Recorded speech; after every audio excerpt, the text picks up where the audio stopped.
welcome to the CIB Intelligence Report, the show that brings you the latest developments in the Chanticleer Intelligence Brief, the student-led applied analysis group that is supported by the Department of Politics at Coastal Carolina University.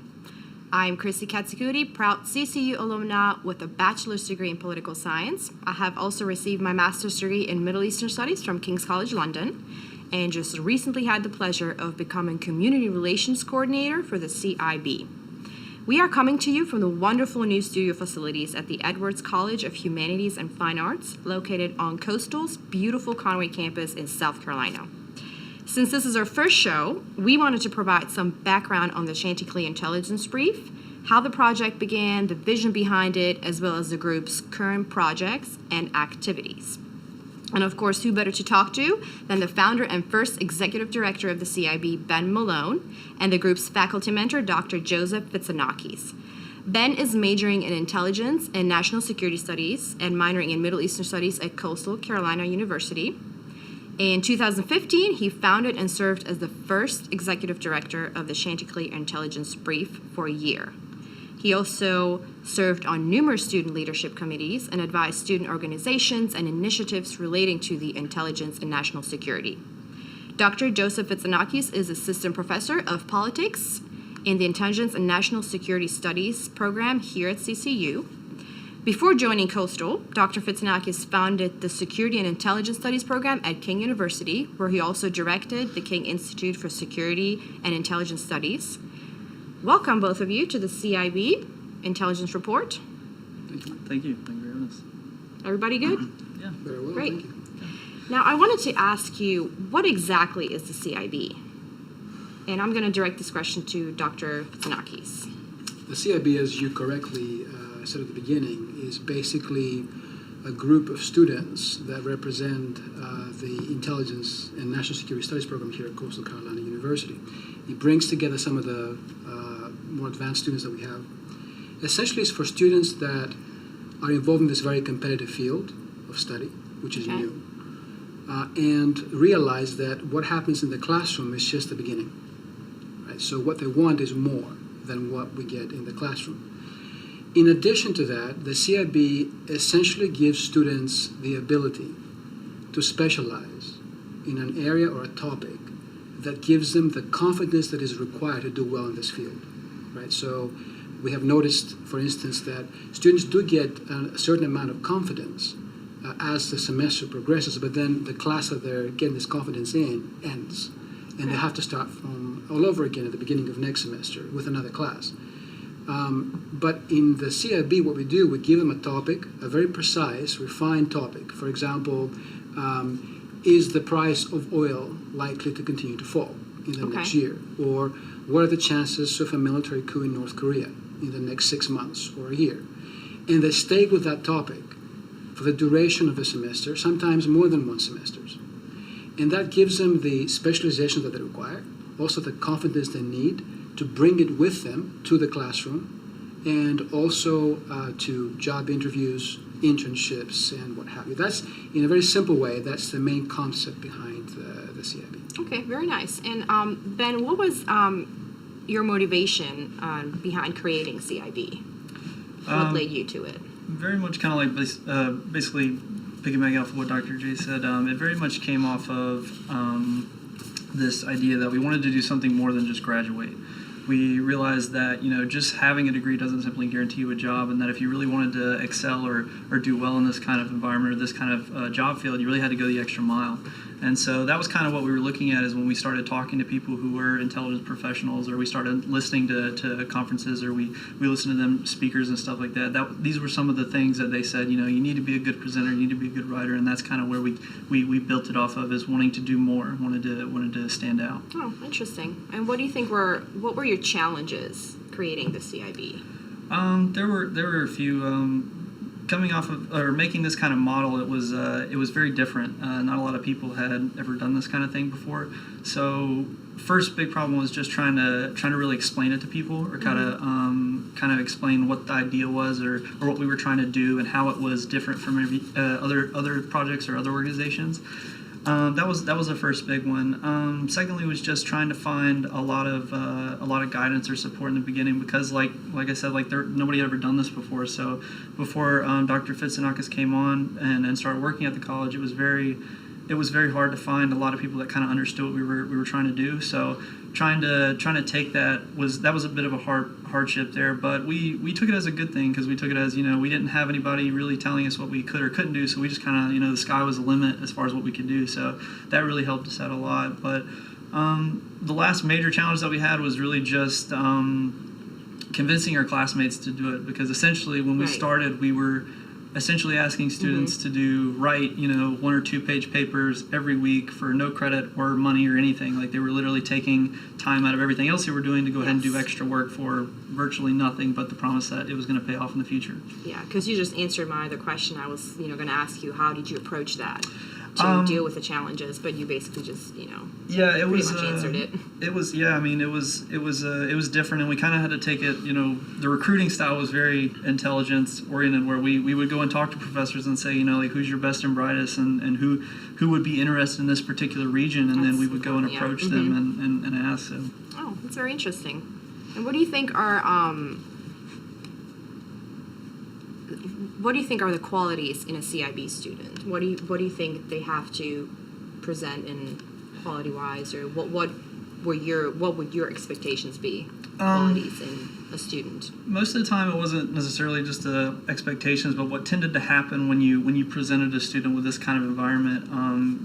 They were mainly like workaholics. You had students that were maxed out in credit hours, doing up to 18 credit hours a semester. That was including 5-6 classes plus an internship. You had students, most of those students also worked 2 or 3 jobs. Yeah, that used to be one of me. Yeah, and then on top of that, they would have at least belong to 3 other organizations on the campus. So they were just these are students who already kind of had the idea of, yes, I want to do more. But when we gave them this package of you're specifically tailored to the intelligence field, they loved it and adopted it immediately. Right. So it's important for someone to be passionate about that sort of stuff. Very much so. So, saying all that, what is the purpose of you creating the CIB? What is your main goal or your purpose creating it? Really, like I said in the beginning, was just to kind of show that we can do more, and also was just to kind of to give I guess you say like a backboard or something to kind of springboard off of and kind of move on, and really give students an opportunity to fit the main things that are expected in the intelligence field, which is verbally briefing your client, being able to write written briefs very well, short, concise, and being able to conduct analysis on world events and things like that. Those are things that, building that regional familiarity, those are things that are going to come in very handy when you start looking into the intelligence world too. Are you planning on targeting your audience outside of the CIB? So, let's say students who have different majors, for example, Absolutely. that could be interested in, I really want to learn about this, or this is really interesting. I want to know what's going on in Lebanon, which obviously is your specialty. So yeah, in the beginning, a lot of the first candidates that we brought in were not all intelligence majors. We had several history majors, several political science majors. There's even been talk of some that are marine science majors that have came in that have a particular interest in national security in the sense of catastrophes and things like that can be helped as well. So that's we branch out to a lot of different majors. Right. And let me add also that for those who are not familiar with the intelligence field, that's really how it works. When you work in intelligence, as an analyst in particular, you have a range of sources where you get your information about a particular topic that is of pressing importance for national security. And then you have to produce reports that are short, concise, but heavy with material that's actionable, that's important. And then you have to sometimes also present it before your peers, if there are other analysts who are trying to come up with a sort of a collective opinion on a subject, or policymakers, executives in government or the military or something like that, officials. And you have to do it in such a way as to attract their attention and do it quickly and do it effectively, because there are very busy people who don't have much time to listen to or to read, say, a 20-page report. but it has to have the same gravity as a 20-page report, even though it's like 3 pages. Yes, so you do encourage and welcome students of all majors, but you do tell them, it's going to be a lot of work, and you really have to, if you're passionate about it, you have to, put your input in it, basically. Right, and you have to do multitask. So you have to be good at writing, good at collecting sources to begin with, putting it together, and then presenting it to, in their case, the peers. They've also presented in front of members of the intelligence community, retired members of the intelligence community, who are very strict critics, expect a lot out of them. And also, coming to my next question to you, what are some of the projects that are underway for the CIB at the moment? So we began with the Bench initiative in 2015, early 2015. And in the last year and a half or so, we have created a fully functioning website at cibrief.org, which carries basically our latest information about our projects. This includes, for instance, when we get a very interesting, well-written, timely report from a student on a topic that is of significance to the present, we post it on the website. Okay. And so what the students get is basically their portfolio of their work is publicly available particularly for people who might eventually employ them. Also, what we have done is we have taken a lot of the students, with me in particular, to conferences where they presented their paper. Some of them have actually published their work in peer-reviewed journals, which includes things like cybersecurity, the sort of relatively recent hack of the Office of Personnel Management in the United States by, some say, the Chinese, but how that affects relations between America and China in the cyber domain and also in politics. We also have, of course, this program is part of our latest attempt to outreach and present our work to the world. Also, I'm very proud that we have now this our publication. Oh, very nice. Our semi-annual publication, the Intelligence Review, which essentially it's a project that we run jointly with the European Intelligence Academy, which is a group that tries to encourage work by young scholars in the intelligence field. And what this is every semester, at the end of every semester, every CIB member has to produce, again, a concise but very thick with information, very heavy with information, intelligence report on their topic, and basically give a forecast of what will happen, which is kind of like it's the most important part of an analyst's work, to prepare the executives of what will happen.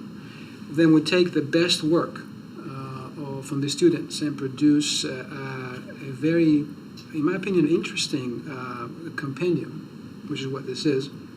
Our first volume came out this past July, and we expect to do this twice a year. Okay. So, for example, this contains questions like how likely is the outbreak of a full-scale civil war in Burundi, in Central Africa in 2016? Okay. Will the European Union's Schengen Treaty be abolished? Will there be a major pro-Russian unrest in the Baltics, such as the one in Ukraine in 2016? So you pretty much cover a lot of all over the world. Yeah. And of course also domestic American topics as well. So if somebody would want to get a hold of that, where would they have to go? Do they come see you, or? This is publicly available as a PDF on our website. Okay. cibrief.org, and also they can contact us if they want to actually purchase copies and then help our work. Sure. Oh, very nice.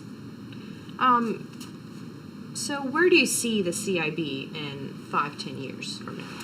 Where do you think you'll be?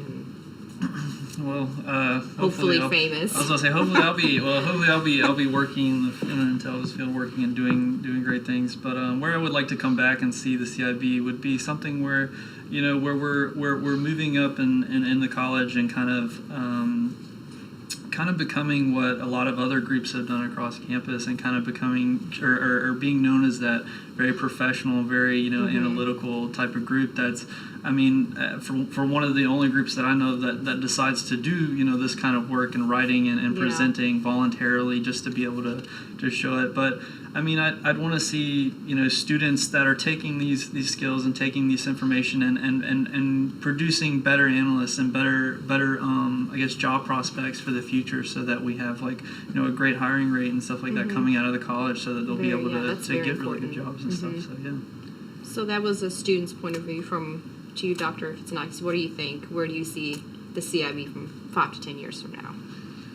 I would like to see students that can come to my classroom and correct me when I'm wrong. Okay. That's the kind of confidence I want to see in my students. Students who come with such specialized knowledge, Okay. not just, by the way, on one subject, but on several different topics that they've covered in their tenure at CIB, and have so much knowledge that I see them as the experts, right? So when there's a topic, for instance, in Afghanistan, or say the Pakistani Taliban, as opposed to the Afghan Taliban. I have a student right now who I refer to her as an expert. She knows much more about this than I do. Okay. I mean, there's not a better feeling for a professor than that. And I think that's exactly what the CIB aims to do. In 10 years from now, we'll have a whole generation of students that have sort of gained that confidence. Hopefully a diverse group too. Diversity is very important too. Yes.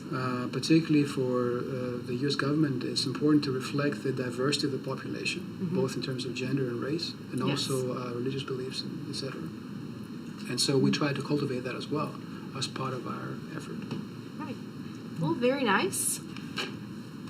Unfortunately, this is all we have time for today, but I want to thank our two guests, CIB founder Ben Malone and CIB faculty mentor Dr. Joseph Fitzmaurice, for giving us a brief overview of the history, mission, and current activities of the Chanticleer Intelligence Brief. For more about the CIB, please visit www.cibrief.org, and you can also find us on Facebook by searching for Chanticleer Intelligence Brief. This is Chrissy Katsuguti with the CIB Intelligence Report. Thank you so much for watching, and we'll see you next time.